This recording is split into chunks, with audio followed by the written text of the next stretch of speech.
Hello and నమస్తే everyone. నేను మీ MVN Kashyap. నేను ఎప్పుడు మోస్ట్ ఆఫ్ మై కంటెంట్లో నేను ఇమోషనల్ హెల్త్కి చాలా ప్రాధాన్యత ఇస్తుంటాను. మీకు ఒక స్టన్నింగ్ స్టాట్స్ చెప్తానండి. ఎవరైతే ఇమోషనల్గా స్ట్రాంగ్గా ఉంటారో, ఎవరైతే ఇమోషనల్గా స్ట్రాంగ్గా, స్టేబుల్గా, మెచ్యూర్డ్గా ఉంటారో వాళ్ళు సంవత్సరానికి 23 లక్షలు అదనంగా సంపాదించగలరు. నమ్ముతారా? నేను శాలరీ గురించి మాట్లాడలా. వాళ్ళు ఎంతైతే సంపాదిస్తున్నారో అది కాకుండా అదనంగా 23 లక్షలు సంపాదిస్తున్నారట. ఎందుకు? ఇమోషనల్గా స్ట్రాంగ్గా ఉండబట్టండి. ఎవరైతే ఇమోషనల్గా స్ట్రాంగ్గా, స్టేబుల్గా, మెచ్యూర్డ్గా ఉంటున్నారో వాళ్ళు చేసే పని 58% బెటర్గా చేయగలుగుతున్నారట. ఒకసారి ఆలోచించండి. మీరు ఏ పని అయితే చేస్తారో, మీ వర్క్ ఏదైతే ఉందో అది ఉన్నట్టుండి 58% బెటర్గా మీరు చేయగలిగితే అసలు మీ కెరియర్లో మీరు ఎక్కడికి వెళ్తారు?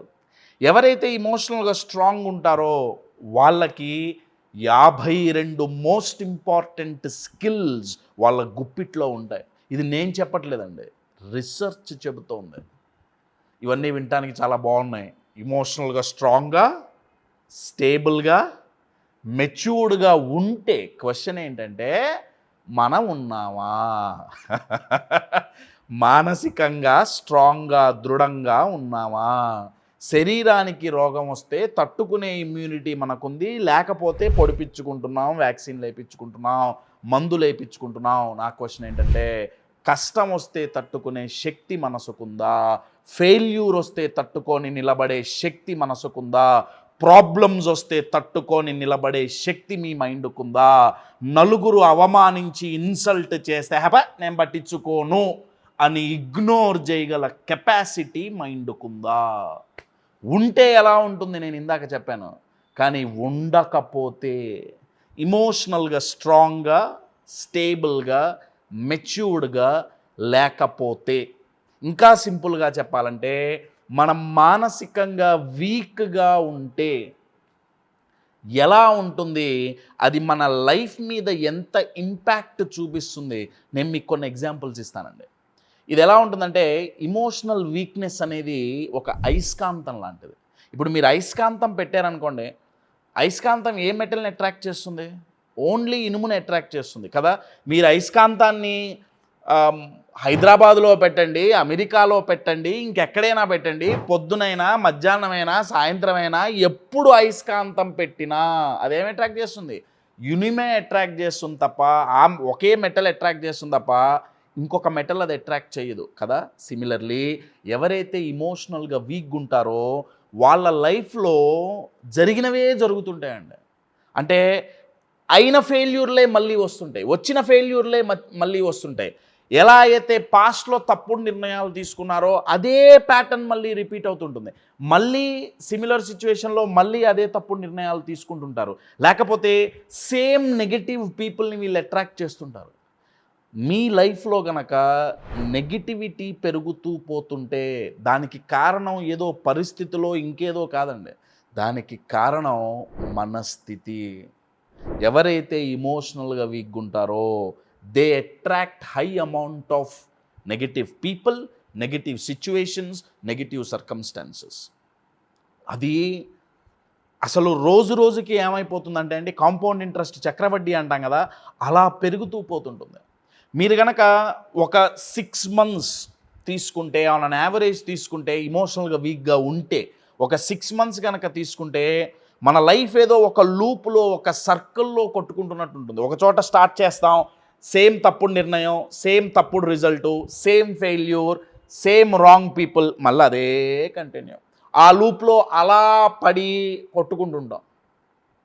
సొల్యూషన్ ఏంటి మై డియర్ ఫ్రెండ్స్? ఈ లూప్ బ్రేక్ అవ్వాలి అంటే ఇమోషనల్గా స్ట్రాంగ్ ఉండాల్సిందే, స్టేబుల్గా ఉండాల్సిందే, మెచ్యూరిటీ రావాల్సిందే. ఇక్కడితో ఆగదండి. ఎప్పుడైతే మన ఇమోషనల్గా మనం హెల్దీగా ఉండమో అది ఇక్కడి నుంచి నెక్స్ట్ మన రిలేషన్షిప్స్ మీద ఎఫెక్ట్ పడుతుంది. ఎందుకంటే మన లైఫ్ యొక్క క్వాలిటీ రెండింటి మీద ఆధారపడి ఉంటుంది. ఒకటి మన ఇమోషన్స్, ఇంకొకటి మన రిలేషన్స్. ఈ రెండు గనక ప్రాపర్ క్వాలిటీ లేకపోతే ఈ రెండిటికి, నేను మీకు ఒక సింపుల్ ఎగ్జాంపుల్స్ ఇస్తాను. మీ లవ్డ్ వన్స్, మీ ఇంట్లో వాళ్ళు లేదా మీ క్లోజ్ ఫ్రెండ్స్ మీద వాళ్ళ ప్రమేయం లేకపోయినా, వాళ్ళ తప్పు లేకపోయినా, మీ కోపం, మీ ఫ్రస్ట్రేషన్ వాళ్ళ మీద చూపించిన సందర్భాలు ఉన్నాయా లేదా? Yes are no?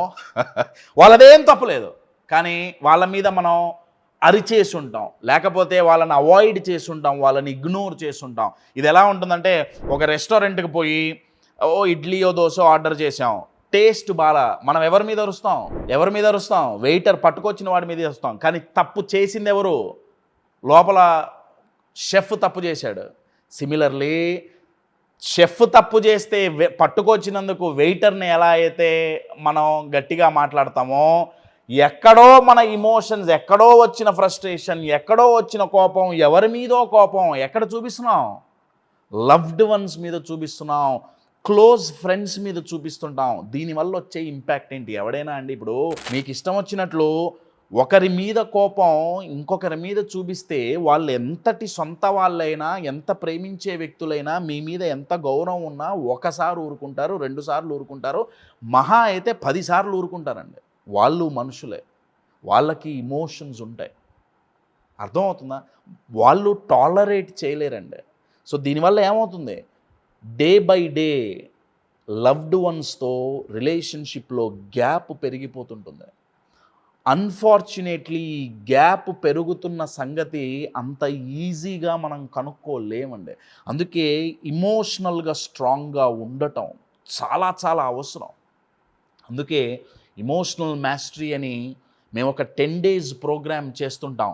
10 days ఒక్కొక్క రోజు ఒక్కొక్క ఇమోషన్ గురించి మేము డిస్కస్ చేస్తాం. Fear, anger, self doubt, loneliness, guilt, stress, ఇలా ఒక్కొక్క దాని మీద అది ఎందుకు వస్తుంది, దాన్ని ఎలా బ్రేక్ చేయాలి, ఆ ప్యాటర్న్స్ ఏంటి మేము నేర్పిస్తుంటామండి. 10 full days అతి తక్కువ ప్రైజ్లో మేము ఈ ప్రోగ్రామ్ చేస్తుంటాం. Anyone interested can contact the number on the screen. So relationships పాడైపోతాయండి. వన్స్ రిలేషన్షిప్స్ పాడైపోయినాయా, లైఫ్లో ఎంత సంపాదించినా, ఎంత పేరు ప్రతిష్టలు ఉన్నా కానీ, క్లోజ్ రిలేషన్షిప్స్లో కనుక బాండింగ్ సరిగ్గా లేకపోతే ఆ లైఫ్లో మజా ఉండదండి.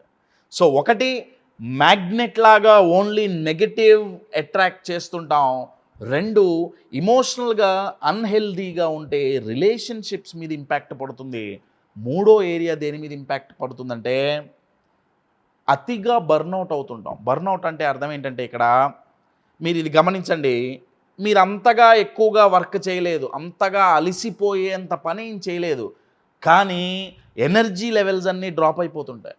దాన్ని బర్న్అవుట్ అంటారు. అంటే అసలు మొత్తం ఈవినింగ్ అయిపోయేటప్పటికి ఫిజికల్గా టోటల్గా కొలాప్స్ అయిపోయే స్టేజ్కి వెళ్ళిపోతుంటామండి. దానికి కారణం ఏంటంటే, ఇక్కడ ట్రిగర్ అయిన కొన్ని ఇమోషన్స్ని మనం ప్రాపర్గా ఛానలైజ్ చేయకపోవటం, మనం ప్రాపర్గా ఎక్స్ప్రెస్ చేయకపోవటం, అంతే దాచిపెట్టేసుకున్నాం. దానివల్ల ఏమైపోతుందంటే, మొత్తం మన ఎనర్జీని తినేస్తుంది.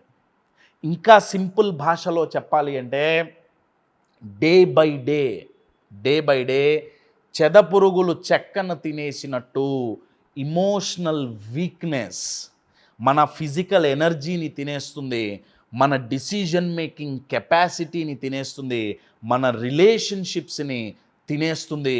మై డియర్ ఫ్రెండ్స్, హోల్ లైఫ్ని అది డ్యామేజ్ చేస్తుంది. మన లైఫ్, మన ఇమోషన్స్ మనల్ని డ్యామేజ్ చేయకుండా ఉండాలి అంటే మనం మేనేజ్ చేయాల్సిందే. ఒకసారి మిమ్మల్ని మీరు చెక్ చేసుకోండి. మీరు ఇమోషనల్గా స్ట్రాంగ్ ఉన్నారా, స్టేబుల్గా ఉన్నారా, మెచ్యూర్డ్గా ఉన్నారా, ఒకసారి చెక్ చేసుకోండి. దీన్ని మీరు ఎంత ఇగ్నోర్ చేస్తే మీరు అంత డ్యామేజ్ని వెల్కమ్ చేసినట్టే.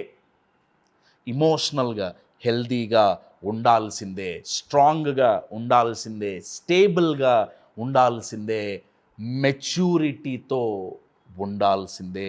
My dear friends, manage your emotions before they damage you.